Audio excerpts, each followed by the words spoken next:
Imagine every citizen owning $300,000 in wealth, without actually paying it out. That's exactly what Norway achieved when its sovereign wealth fund crossed $2 trillion, making it the largest pension-style fund in the world. Norway has abundant oil and gas, but instead of spending the profits recklessly, they created the Norges Bank Investment Management Managed Oil Fund, officially the Government Pension Fund Global, or GPFG. Its goal is to transform temporary resource wealth into permanent financial capital. Today, the fund manages assets of about $2 trillion, invests in more than 9,000 companies across over 70 countries, and holds roughly 1.5% of the world's listed shares. Here's how it works.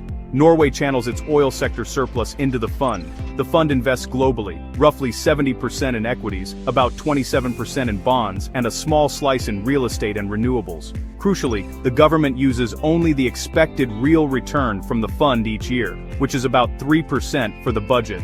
The principal stays intact for future generations.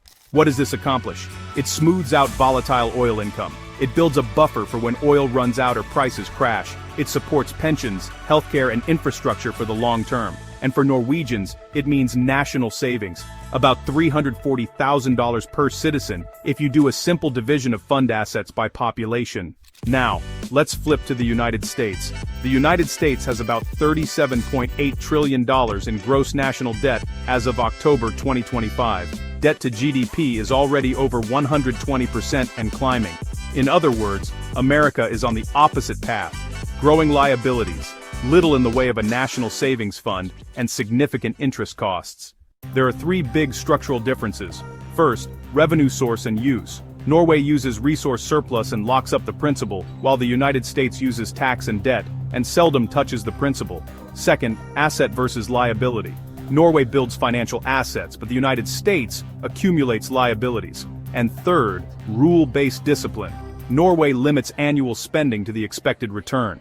So, what if the United States adopted a Norway-style strategy? Imagine the US creating a US future fund, seeded by one-off revenues, like say, spectrum auctions or some natural resource royalties, plus new dedicated streams, such as a carbon tax or land leases. Then, enshrining a rule. The budget may spend only the fund's real return, maybe around 3% each year. Over decades, this could shift unsustainable borrowing into disciplined investing. The benefits? Debt growth slows, the interest burden drops, and you build a real national asset base that's visible to citizens. But it requires political will, new taxes or revenue up front, and, probably some short-term spending restraint. Norway shows what disciplined resource management and long-term investing can achieve. The United States faces a very different challenge, but the choice is still there. Will we borrow our future, or build it? If you're watching this for your business or for your personal wealth strategy, just remember, time and compounding really do matter. Drop your thoughts below. Could the US pivot to a sovereign-style fund? And don't forget to click follow or subscribe for more wealth from land and resources stories.